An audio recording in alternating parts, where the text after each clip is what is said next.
What's up, guys? Brett Appley here from DailyFanMMA.com, back with another UFC Quick Picks here on the Mayo Media Network. We have UFC Fight Night Vegas 38, Thiago Santos versus Johnny Walker in the main event. As always, I'm going to give you my favorite cash game play, tournament play, salary play, and my fade of the week over there for DraftKings. And before I get started, make sure you subscribe to the channel, like the video, comment below who your favorite play is on the DraftKings slate. Always looking forward to reading those answers. Without further ado, let's get into my cash game play this week, which is going to be Karol Rosa up at 9.3K. All right, for cash games this week, I think there are a few possible options, and they're all spend-up options, but my favorite is Rosa at 9.3K because I just think she's really safe, and she does carry upside. Rosa is the favorite, currently sitting at minus 600 to beat Bethe Correia at plus 400, and Rosa is 3-0 in the UFC.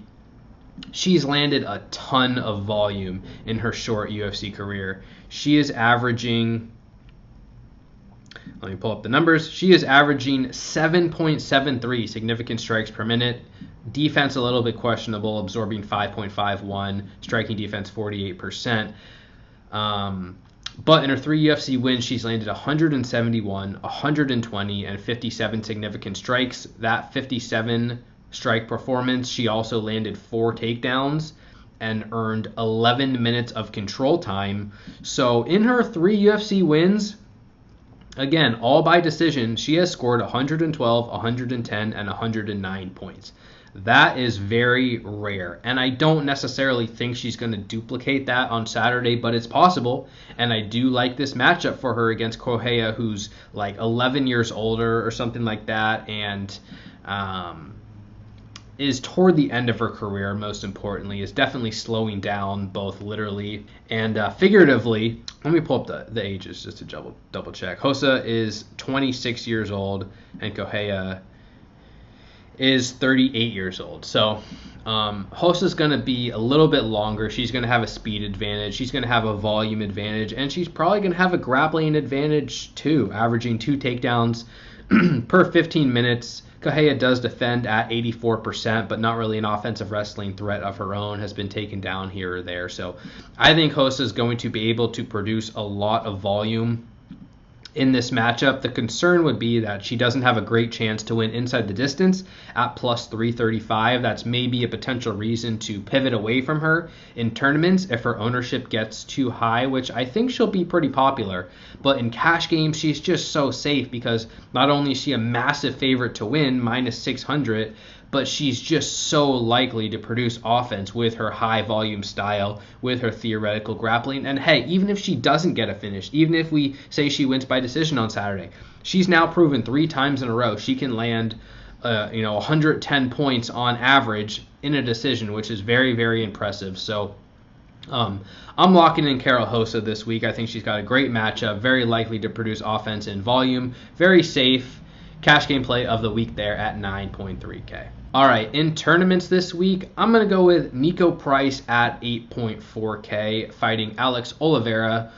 Price is currently minus 181 to win, so he's a bit of a value at 8.4K. I don't know if that's going to make him popular or not, but this is a fight I think is likely to be fought at a high pace, pretty likely to end inside distance at minus 205. And I do favor Price here in this matchup because I think he's much better suited to fight a full 3 rounds than Alex Oliveira. I mean, Alex Oliveira has gone the distance a few times, but, he's averaging 2.86 significant strikes per minute, and he almost never even reaches the 60 significant strike mark. He's going to want to keep range, land a devastating knockout blow, which he does have a lot of power, or he's going to look to land takedowns. Averages 2.37 takedowns per 15 minutes, a very physical grappler, and I think he can win this fight. I don't think Oliveira is out of the fight by any stretch. However, Price, to me, is better suited for an extended fight. And in his last 3 matchups, he's landed 129, 150, and 76 significant strikes. He's gone to war with Vicente Luque and Donald Cerrone. averaging 5.29 significant strikes per minute. There's just no way that Oliveira can keep up with that. Also, he averages 0.75 takedowns per 15 minutes. That's not great, but Oliveira to me looks like he's regressing, and he's lost in the first round by submission in 2 fights in a row now, and was knocked down in that last one. And I don't know. He just doesn't. His fight IQ has never been that great.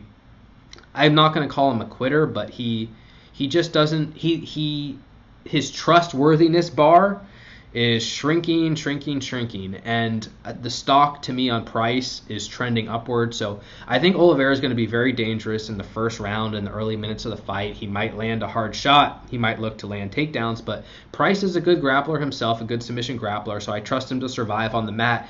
And even in his last loss against Michel Pereira, he was kind of beaten up early in that fight and came back to win round 3 and landed 47 significant strikes in round 3 alone. And I just think over an extended period of time, Price is going to have success. And there's a good chance that this fight doesn't make it the full 15 minutes.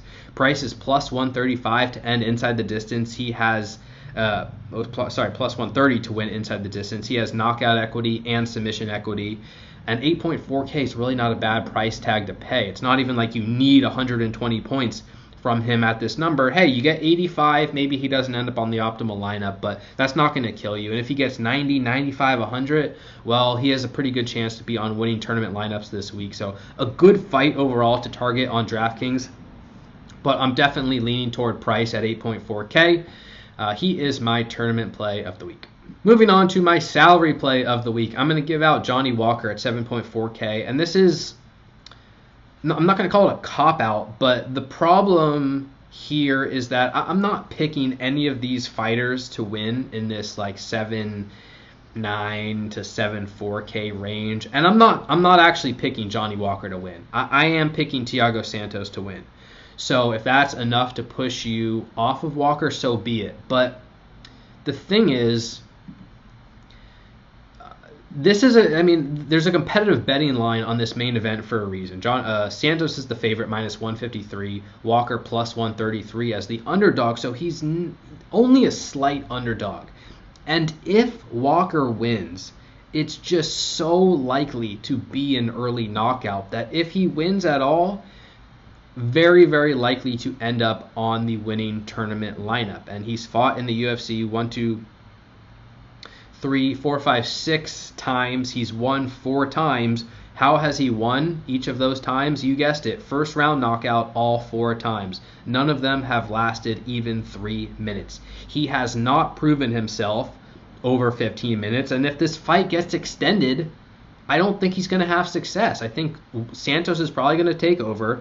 I think Santos has early knockout equity himself. So this is a fantastic fight to target on DraftKings. And don't get me wrong, I'm going to have plenty of exposure to Santos.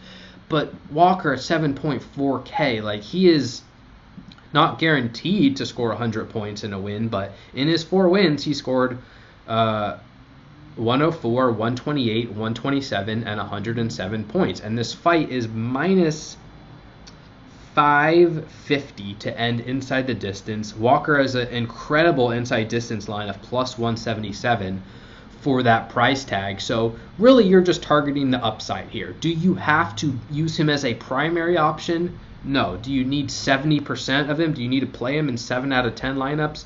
No. But this is a fight you need to be on heavily. And in terms of a salary option, Walker's just too cheap compared to his theoretical chance to win and the path for him to win. So I'm locking and loading a percentage chunk of Walker, kind of regardless whether I think he's going to win or not. If you want to play him in 3 out of 10 lineups instead of 7, that's fine. But you need a chunk of Johnny Walker in this main event at 7.4K, simply because when he wins, it's very, very likely to come with an early finish, and that's going to give him a very strong chance to end up on the optimal lineup. And as a plus 133 underdog, look, it's a high variance fight, light heavyweight fight. These guys, there's so much variance. Fights can end so quickly. So excellent main event this week. Excellent tournament fight to target on DraftKings. And don't forget about Johnny Walker there at 7.4K. He'll be my salary play of the week. Moving on to my fade of the week, I'm going to give out Douglas Silva de Andrade at 9.2K. And I don't have the strongest take in the world, but ultimately what it comes down to is the price and the price range, because we already talked about Karol Hossa at 9.3K. Alexander Hernandez rates out really well at 9.4K. Casey O'Neill rates out really well at 9K. Aspen Ladd 8.9. Thiago Santos 8.8. Alejandro Perez is the other one at 9.1K, but Perez has a pretty decent inside distance line there, where Silva de Andrade, it's just a tough range for him to compete in. He's not particularly good at any one aspect of the game. He's kind of a brawler. He's got some knockout power, and maybe he does win by knockout. Wouldn't be incredibly surprised by that, but landing 3.77 significant strikes per minute, absorbing 4.26 per minute, lands less than one takedown per 15 minutes. So he pretty much has to go out there and win by early knockout. Plus 173 inside the distance, it's fine, but it's not that strong. And I'd rather prioritize pretty much every other fighter in this range. And even if Silva goes out there and wins by knockout in the first round, scores 108 points, there's no guarantee that he ends up on the optimal lineup anyways at this number, because you got fighters like Casey O'Neill who put up 140 already, and Alexander Hernandez has put up big scores, and there's a lot of finishing equity on this card. So with a limited number of lineups, you have to kind of cut off somewhere, and Silva de Andrade just doesn't cut it for me at 9.2K. Inside distance lines adequate at best, not projected to wrestle much, not projected to land strikes in volume. You really need an early finish from him there, and it's not enough for me to make any large investment. So I'll be passing on Douglas Silva de Andrade this week. He'll be my fade of the week at 9.2K. All right, guys, that's going to do it for this week's UFC Quick Picks. Thank you for the support, as always. You can follow me on Twitter, @Appley, @TTP, dailyfanmma.com for all your DraftKings breakdowns needs. I already posted an hour-and-a-half podcast up there with AJ Shulo. We got rankings, projections, betting content, everything you could ask for. Make sure you check that out, dailyfanmma.com. Thanks to Pat and the team for having us on again. Till next week, guys, take care, stay safe out there. Talk to you soon. Peace.